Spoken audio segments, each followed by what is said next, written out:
நேற்றுத்தான் ரமலானுடைய திரை தென்பட்டது போன்ற ஒரு காட்சி இன்றுடன் தனது இரண்டாவது பகுதியையும் நிறைவு செய்யக்கூடிய நிலையிலே இந்த கண்ணியத்துக்குரிய மாதம் இருந்து கொண்டிருக்கின்றது. மேலான சங்கியான பெரியோர்களே, சகோதரர்களே, இந்த கண்ணியத்துக்குரிய மாதத்தை நபி ஸல்லல்லாஹு அலைஹி வஸல்லம் அவர்கள் 2 மாதங்களுக்கு முன்னரே அல்லாஹ்விடத்தில் இந்த மாதத்தை எட்ட வேண்டும், இந்த மாதத்தை அடைய வேண்டும், அல்லாஹ் நமக்கு அருள வேண்டும் என்று துஆ செய்திருக்கின்றார்கள் என்றால் சற்று சிந்தனை செய்து பாருங்கள். நபி அவர்களே இந்த மாதத்தை அடைய வேண்டும் என்று அல்லாஹ்விடத்தில் பிரார்த்தி இருக்கும் போது எவ்வளவு கண்ணியமான ஒரு மாதத்தை அல்லாஹ் நமக்கு தந்திருக்கின்றார். ரஜபுடைய மாதத்திலே இருந்து நபி அவர்கள் துஆ செய்திருக்கின்றார்கள், அல்லாஹும்ம பாரிக் லனா ஃபீ ரஜப வ ஷஅபான் வ பல்லிக்னா ரமலான். ரஜபுடைய மாதத்திலும் ஷஅபானுடைய மாதத்திலும் பரக்கத் செஞ்சிடுவாயாக, ரமலானை எட்டக்கூடிய பாக்கியத்தை தந்துடுவாயாக என்று நபி அவர்கள் ரமலானுக்கு 2 மாதங்களுக்கு முன்னாலே ரமலானை அடைந்து கொள்ள வேண்டும் என்ற ஆசையோடு துஆ செய்திருக்கின்றார்கள். நாம் என்னதான் துஆ செய்தோம்?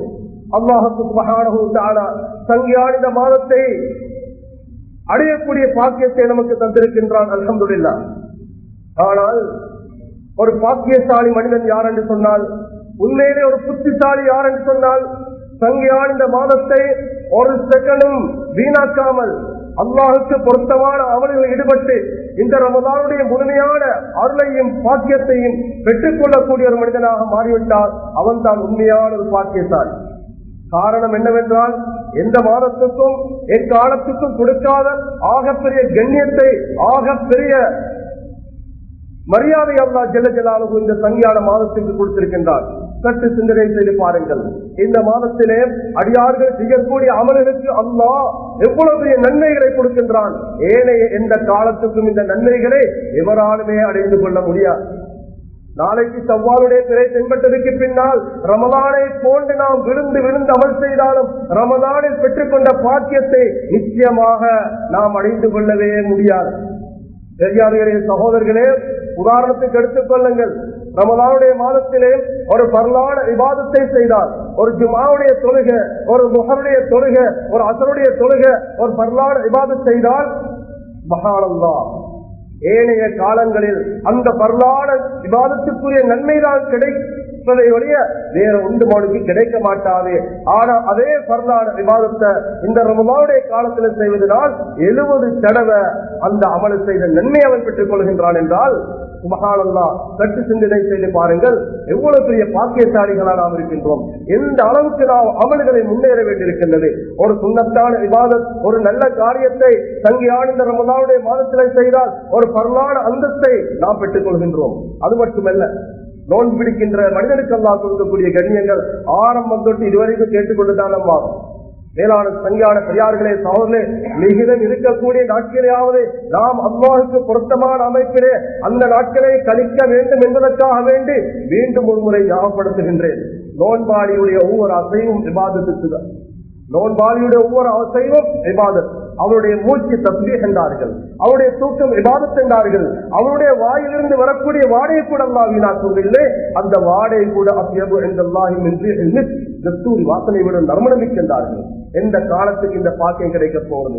நாளைக்கு பெருநாளுக்கு பின்னால எங்களோட வாயிலிருந்து வரக்கூடிய வாடைக்கு எந்த மரியாதையும் கிடையாது, இந்த மூச்சுக்கு எந்த மரியாதையும் கிடையாது, அந்த தூக்கத்துக்கு எந்த நன்மையும் கிடைக்க மாட்டார். அன்பர்களே, சற்று சிந்தித்து பாருங்கள். உதாரணத்துக்கு எடுத்துக்கொண்டால் அரபாவுடைய நாள் மிகவும் மகத்துவமிக்க சிறப்பான ஒரு நாள். உலகத்தில் அல்லாஹ்வுக்கு விருப்பமான ஒரு நாளும் சைத்தானுக்கு வெறுப்பான ஒரு நாளும் உண்டென்றால் அரபாவுடைய நாள் தான். காரணம், அந்த அரபாவுடைய மைதானத்தில் இலச்சோப இலச்ச ஹாஜிகள் வெண்ணிற ஆடையோட தலைவிரி மூலமாக புழுதி படுத்த அந்த உடைகளோட எல்லோரும் கண்ணீர் வெடித்து கவலையோட அல்லாஹ்விடத்திலே தாங்கள் செய்த பாவங்களுக்காக வேண்டி இஸ்திக்பார் செய்யறாங்க, தௌபாக்கள் செய்யறாங்க, துஆக்கள் செய்யறாங்க. அந்த காட்சியை காணும் போது சைத்தானுக்கு எவ்வளவு பெரிய கடும் கோபம் ஏற்படும் என்றால் மண்ணை வாரி தலையில போட்டுக்கொண்டு எனக்கு ஏற்பட்ட கை செய்வதே, எனக்கு ஏற்பட்ட நஷ்டமே என்று விரண்டு ஓடுகின்றான். அப்படிப்பட்ட ஒரு நாளில் அமல் செய்யக்கூடியவர்களுக்கு அல்லாஹ் இவ்வளவு பெரிய பாக்கியத்தை கொடுக்கின்றார். ஆனா அந்த அரபாவுடைய நாளைய தப்ப வைத்து மறுநாள் போய் அந்த மைதானத்தில் உட்கார்ந்து கொண்டு என்னதான் இபாதத் செஞ்சாலும், என்னதான் துஆ செஞ்சாலும், என்னதான் இஸ்திக்பார் செஞ்சாலும், என்னதான் அல்லாஹ்விடத்தில் முறையிட்டாலும் மேலான சங்கியான பெரியார்களே தவிர அரபாவுடைய நாளையில பெற்றுக்கொண்ட நன்மையை அவன் ஒரு நாளும் பெற்றுக்கொள்ளவே மாட்டான். அதே போன்று இந்த சங்கியான ரமதானுடைய மாதத்திலே நாம் செய்யக்கூடிய எல்லா இபாதத்துகளுக்கும் அல்லாஹ் தஆலா பன்மடங்கு நன்மைகளை தார்கின்றார்.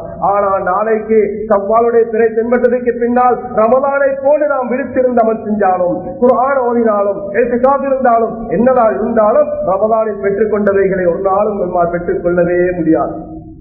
எனவே கண்ணியத்துக்குரிய சங்கான பெரியார்களே சகோதரர்களே, புனிதமான ரமதானுடைய மாதத்தை யாருக்கும் அடைத்து வைத்துக் கொள்ள முடியாது, கட்டி வைத்துக் கொள்ள முடியாது, யாருக்கும் அதனை பிடித்துக் கொள்ள முடியாது. அது வேகமாக போய்கொண்டே இருக்கின்றது. கடந்த காலங்கள் எப்படி வேகமாக போய்விட்டதோ அதை விட மிகவும் வேகமாக வரக்கூடிய நாட்கள் போய்விடும், சந்தேகமே கிடையாது. எனவே நாம் ஒவ்வொருவரும் சிந்திக்க வேண்டும். சங்கையான இந்த ரமதானுடைய மாதத்தை அல்லாஹ் நமக்கு ஏன் தந்திருக்கின்றால் நாங்கள் அத்தனை பேரும் தக்வாதாரிகளாக மாற வேண்டும். இல்லை என்றால் நாம் அபாக்கியசாலிகளாக துரதிஷ்டவாளிகளாக ஆகிடுவோம். ஏன் ஹஜ்ரத் ரசூலுல்லாஹி ஸல்லல்லாஹு அலைஹி வஸல்லம் அவர்கள் மிம்பர் படிகள்ல ஆமீன் சொன்ன வரலாறுகள் எல்லாருக்கும் தெரியும். ரமதான் ஆரம்பத்தொட்டு அந்த ஹதீஸை கேட்டுக்கொண்டுதான் மாறும். மேலான பெரியார்களே சகோதரர்களே, பழமைக்கு மாற்றமாக நபி அவர்கள் ஆமீன் சொன்னதை சஹாபாக்கள் ஆச்சரியத்தோடு கேட்கின்றார்கள். யா ரசூலல்லாஹ், நீங்க எப்போதும் இவ்வாறு சொல்வதில்லையே, ஏன் இந்த மாற்றம் சொன்னார்கள்? 3 படிகளிலும் ஜிப்ரீல் அலைஹிஸ்ஸலாம் வந்து 3 விஷயங்களை சொன்னாங்க. அதற்காக ஆமீன் என்று சொன்னாங்க. அதுல 2வது படியில சொன்ன ஆமீன் அதற்காக நாம் ஒவ்வொருவரும் சிந்திக்க வேண்டும். மேலான பெரியார்களே சகோதரர்களே, அஞ்ச வேண்டும், பயப்பட வேண்டும். ரமதான் போயிடும். ரமதான் போவதற்கு முன்னால அல்லாஹ்வுடைய உத்தம நல்லடியார்களாக, சீதேவிகளாக பாவங்கள் மன்னிக்கப்பட்ட நிலைக்கு நாம் ஆகிவிடவில்லை என்றால் நபியுடைய அந்த துஆவுக்கு, ஜிப்ரீல் அலைஹிஸ்ஸலாத்துடைய பதுவாவுக்கு நபி அவர்கள் ஆமீன் சொன்னார்களே, அதுக்குள் நாங்களும் மாட்டிக்கொள்வோம். அல்லாஹ் பாதுகாக்க வேண்டும். 2ஆம் படியிலே சொன்ன ஆமீன் அதற்காக ரமதானுடைய பாக்கியம் எந்த ஒரு மனிதனுக்கு கிடைக்கப்பட்டு அந்த ரமதானின் மூலமாக அவருடைய பாவங்கள் மன்னிக்கப்படவில்லை என்றால், அந்த ரமதானின் மூலமாக அல்லாஹ்வுடைய அருள் அவனுக்கு கிடைக்கவில்லை என்றால், அந்த ரமதானின் மூலமாக அவன் ஒரு நல்ல மனிதனாக மாறிவிடவில்லை என்றால் அல்லாஹ்வுடைய சாபம் அவன் மீது உண்டாகும் என்று வானவர் தலைவர் ஜிப்ரீல் அலைஹிஸ்ஸலாம் செய்த பதுவாவுக்கு நபி அவர்கள் ஆமீன் சொல்லி இருக்கின்றார்கள் என்றால், கண்ணியத்துக்குரிய சங்கையான பெரியோர்களே சகோதரர்களே, சற்று சிந்தித்து பாருங்கள். நபியுடைய துஆவுக்கும் அல்லாஹுக்கும் இடையில் என்னதான் திரை இருக்க போகிறது? அது கபூலாக்கப்பட்ட விஷயமாக இருந்து கொண்டிருக்கிறது. எனவே சங்கையான ரமலானுடைய மாதத்தை அல்லாஹ் நமக்கு தந்தது ஒரு பாக்கியம்தான். எனவே பாக்கியமாக நாம் அதனை கருதி நாம் ஒற்றுமையோட அதாவது பாவங்கள் மன்னிக்கப்படுவதற்கும் தௌபா ஏற்றுக்கொள்ளப்படுவதற்கும் மூல காரணம் தான் ஒற்றுமை என்கிறது. அந்த ஒற்றுமையை கடைபிடித்து அதிலும் விசேஷமாக குடும்ப ஒற்றுமை என்கிறது மிகவும் நமக்கு தேவையான ஒன்று.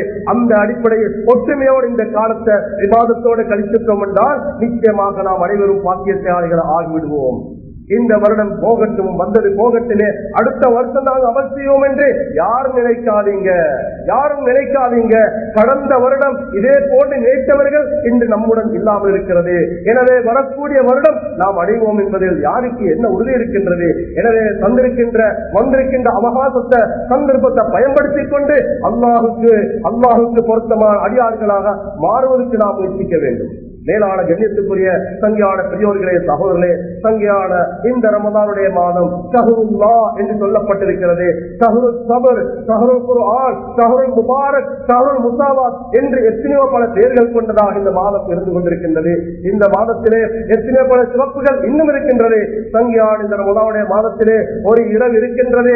அந்த ஒரு இரவு எப்படிப்பட்ட சங்கையான ஒரு இரவு என்றால் 1000 மாதங்கள் ஒரு மனிதன் ஒரு செகண்ட் கூட வீணாக்காமல் அப்படியே இபாதத்தில் இருந்தால் 1000 மாதங்கள் எந்த ஒரு செகண்டும் வீணாக்காமல் முழுமையாக ஒருவன் தன்னை இபாதத்தில் ஈடுபடுத்தினால் எவ்வளவு பெரிய நன்மைகளை அடைந்து கொள்வானோ அத்தனை நன்மைகளையும் இந்த சங்கியான மாதத்தின் ஒரு இரவில் அதிலும் சில மணித்தியாலங்களை பெற்றுக் கொள்கின்றான் என்றால் மேலான பெரியார்களே சோழர்களே, சுப்ஹானல்லாஹ், எந்த அளவுக்கு கண்ணியம் பொருந்திய ஒரு மாதத்தில் இருக்கின்றோம். இவ்வளவு பெரிய பாக்கியம் பெற்ற ஒரு மாதம் தான். அந்த ஒரு இரவின் சில மணித்தியாலங்களில் 1000 மாதங்கள் இபாதத் செஞ்ச நன்மை நமக்கு அல்லாஹ் ஜல்ல ஜலாலுஹு நமக்கு தருகின்றார். எனவே இப்படிப்பட்ட சங்கியான லைலத்துல் கத்ருடைய இரவையும் தாங்கிய ஒரு மாதம் தான் இந்த சங்கியான ரமலானுடைய மாதம். மேலான கண்ணியத்துக்குரிய பெரியோர்களே, சகோதரர்களே, அதே போன்ற ஒரு சிறப்புடைய நாள் தான், அதே போன்ற கண்ணியமானவர்கள் தான் நாம் நேற்றிரவு என்னை விட்டு கடந்த அந்த இரவு ரமலானுடைய மாதம் 17வது இரவு இருக்கிறதே, 17வது நாள் இருக்கிறதே. இஸ்லாமிய வரலாற்றில் நபியுடைய காலத்திலே நடந்த ஒரு முக்கியமான நிகழ்வை ஒரு உம்மத்துக்கும் பாடமாக அமைத்துக் கொடுக்கின்ற ஒரு நாளாக அது அமைந்திருக்கின்றது. அதுதான் நாம் நேற்றிரவு பொதுவாக எல்லா பள்ளிகளிலும் அது சம்பந்தமாக உலமாக்கள் சொல்லியிருப்பார்கள், அந்த பத்ருடைய இரவு. மேலான சங்கியான பெரியார்களே, சகோதரர்களே, இஸ்லாமிய வரலாற்றில் நபியுடைய காலத்தில் எத்தனையோ பல யுத்தங்கள் நடந்தாலும் பத்ருடைய யுத்தம் தான் முதன்மையான யுத்தம். பத்ருடைய யுத்தம் இருக்கிறது, அதுதான் ஆக முக்கியமான ஒரு யுத்தம். இதனாலதான் கண்ணியத்துக்குரிய சஹாபாக்கள் அந்த பத்ர் யுத்தத்திலே கலந்து கொண்ட சஹாபாக்களுக்கு அல்லாஹு தஆலா சொன்னார், நீங்க நாடியதை செய்யுங்க, அல்லாஹ்வுடைய எல்லா பாவங்களையும் மன்னிச்சுட்டார். இனிமேல் நீங்க செய்யக்கூடிய அனைத்தும் உங்களுக்கு மன்னிக்கப்பட்டதாக இருக்கிறது என்று சொல்லக்கூடிய அளவுக்கு தான் அந்த யுத்தம் இருந்தது. ஏன் மேலான பெரியார்களே, சகோதரர்களே, அந்த பத்ர் யுத்தம் ஒரு நீண்ட வரலாறு சொல்வது நோக்கம் அல்ல. அதனை சொல்வதென்றால் பல மனுஷியாங்கள் செய்யப்படும். என்றாலும் சுருக்கமாக அந்த பத்ர் யுத்தம் நடந்தது, ஏன் நடந்தது, எதற்காக நடந்தது, கண்ணியத்துக்குரிய சஹாபாக்கள் எந்த அளவுக்கு அந்த பத்ர் யுத்தத்திலே தங்களை ஈடுபடுத்தினார்கள் என்பதை நாமும் பாடமாக ஆக்கி சாதனை படைத்த அந்த பத்ரீங்கள் நாம் அவைகளை எல்லாம் மனதில் கொண்டு வந்து இன்று நம் முஸ்லிம் உம்மத்துக்கு ஏற்பட்டிருக்க நிலைமைகளை அகற்றுவதற்கு நாம் என்ன செய்ய வேண்டும் என்பதற்கு ஒரு பாடமாக பத்ருடைய யுத்தத்தை நாங்கள் படித்துக் கொள்ள வேண்டும், தெரிந்து கொள்ள வேண்டும். மேலான சங்கியான பெரியோர்களே, சகோதரர்களே, அபூ சுஃபியானுடைய தலைமையின் கீழ் வந்த வியாபார கோஷ்டியை முற்றுகை இடுவதற்காக சென்றார்கள் சஹாபாக்கள். அவருடைய பொருள்களை கனிமத்தாக எடுப்பதற்கு தான் சென்றாலே ஒழிய யுத்தம் செய்வதற்கு போகல.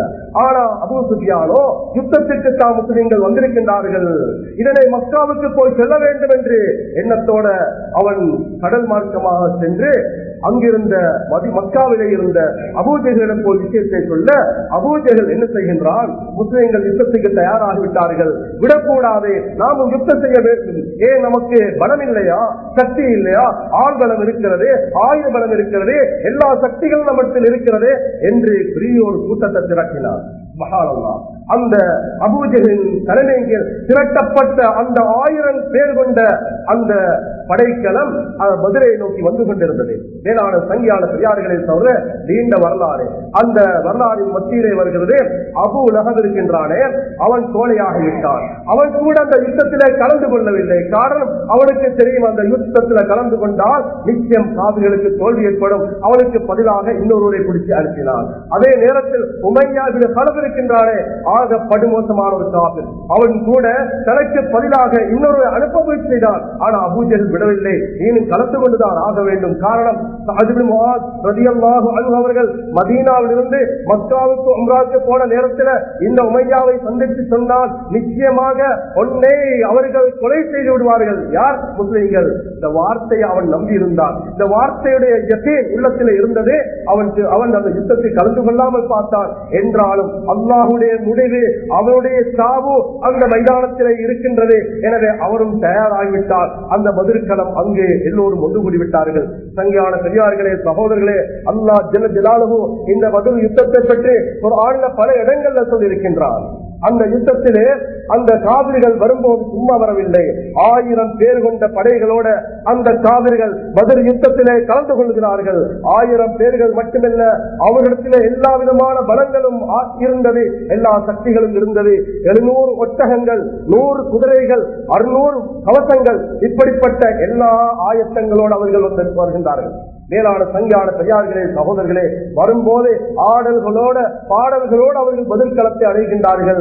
அவர்களுடைய வருகையை சைத்தான் கூட அலங்கரித்து காட்டுகின்றார். ஓகோ, நீங்கள் பெரும் கூட்டம், உங்களால் வெற்றி கொள்ள முடியும், வந்திருக்கிற முஸ்லிம்கள் சிறியொரு கூட்டம், உங்களுக்கு தான் இன்று வெற்றி என்று சைத்தான் கூட அவர்களை அலங்கரித்து காட்டுகின்றார். இதனை அல்லாஹ் ஜல்ல ஜலாலுஹு குர்ஆனிலே இவ்வாறு சொல்கின்றான்.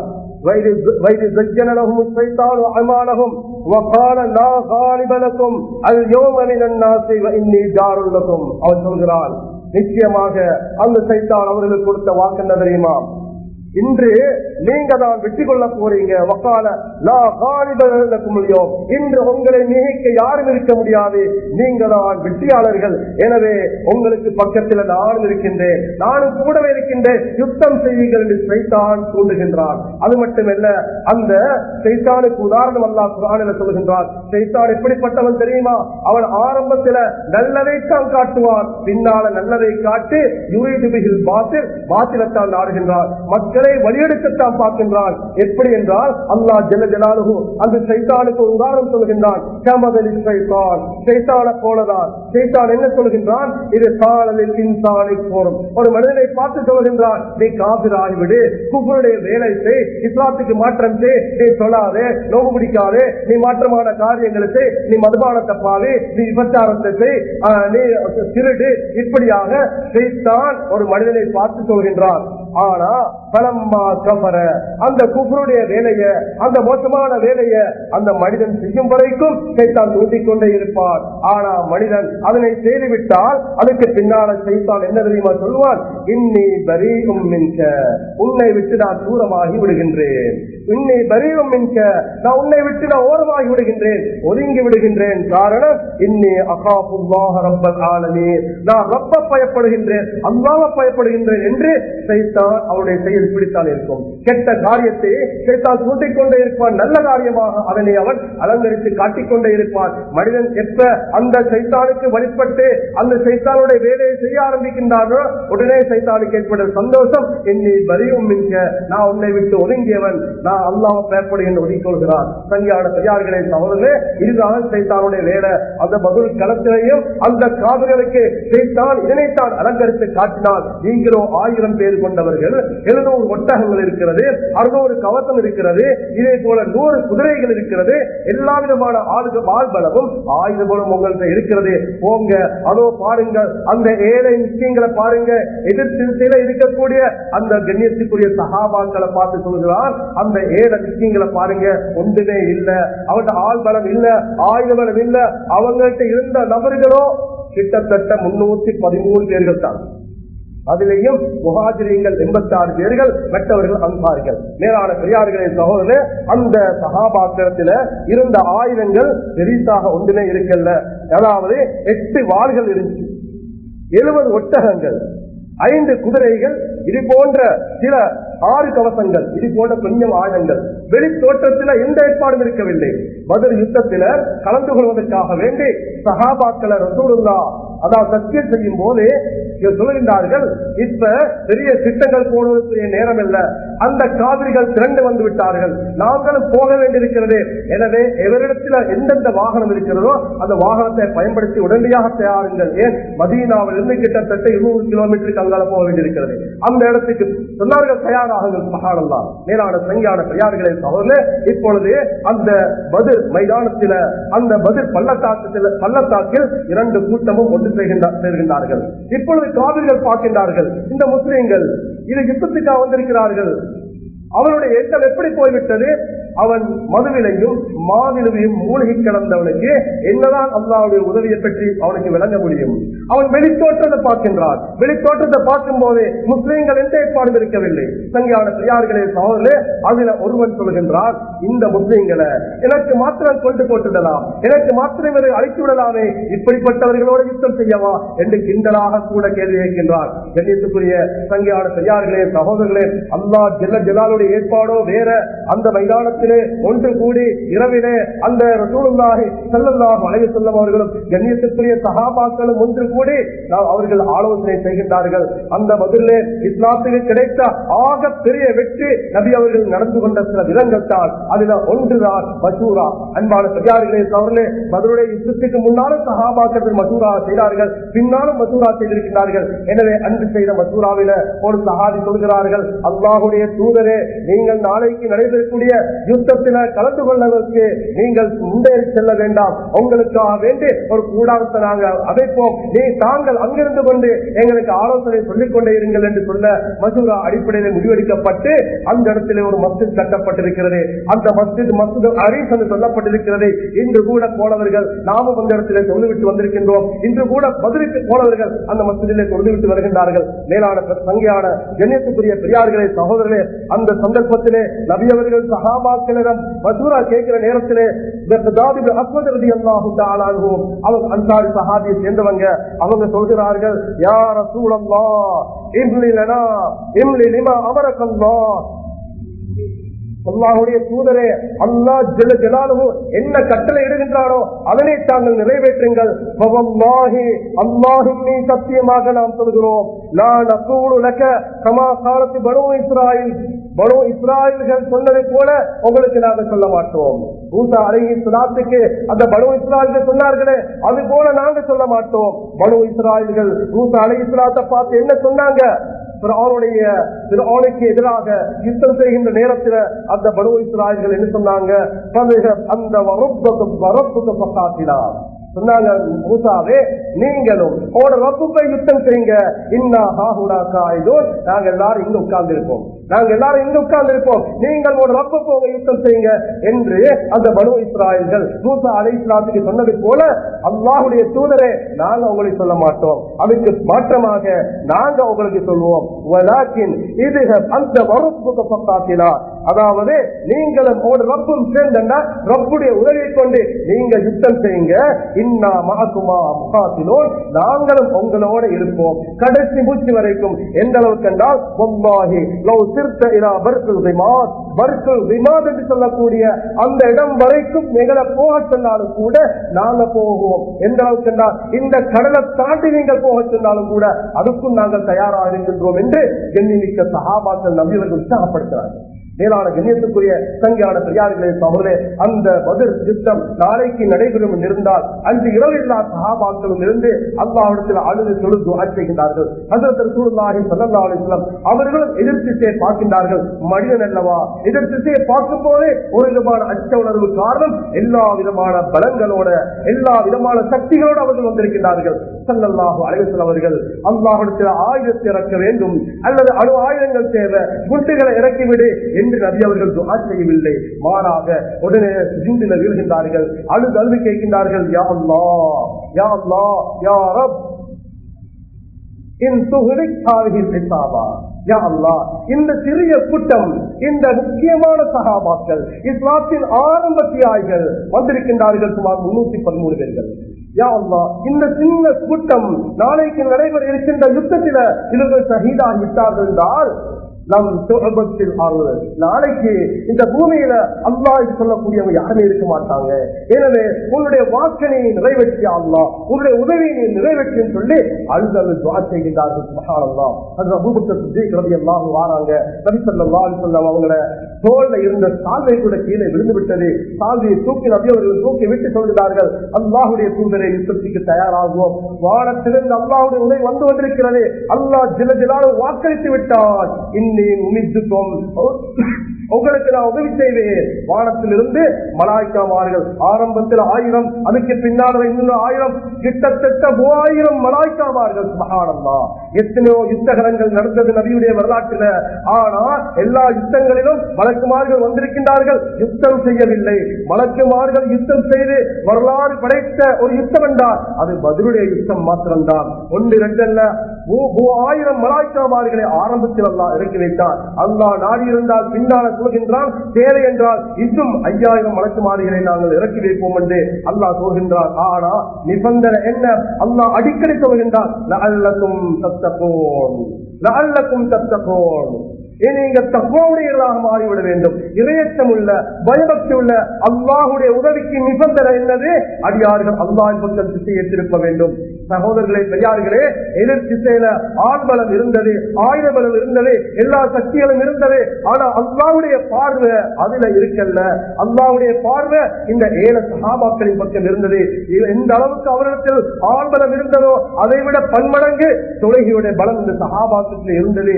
ஈமானுடைய பலம் இருந்தது, துஆவுடைய பலம் இருந்தது. அல்லாஹ் ஜல்ல ஜலாலுஹு எவ்வளவு பெரிய மகத்தான வெற்றியை கொடுத்தான். சுப்ஹானல்லாஹ். யுத்தம் நடந்து கொண்டிருக்கிறது, எல்லா பக்கத்திலிருந்து வாசிகள் நடந்து கொண்டிருக்கிறது.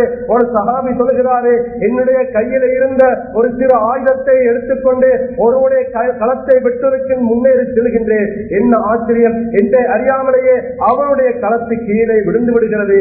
அது நான் வெட்டி விழல்ல என்று சொன்னா அதுக்கு பின்னால போய் பார்க்கிறார்கள். சுப்ஹானல்லாஹ். சஹாபாக்களால் வெட்டப்பட்டவர்களுக்கும் மலாயிக்காமார்களால் வெட்டப்பட்டவர்களுக்கும் அடையாளம் இருந்தது. சஹாபாக்கள் வெட்டப்பட்ட கழுத்துகள் இரத்த கலராக இருந்ததோடு மலக்குமார்கள் வெட்டப்பட்டவருடைய களத்தில் கருப்பு கலராக மாறிவிட்டது. அன்புக்குரிய கண்ணியத்துக்குரிய சங்கியான பெரியார்களே, சகோதர மலக்குமார்கள் யுத்தம் செய்திருக்கின்றார்கள். எனவே அந்த நடந்த பதில் யுத்தம் இருக்கிறது முஸ்லிம் உம்மத்துக்கு பெரும் படிப்பினை தரக்கூடிய யுத்தமாக மாறிவிட்டது.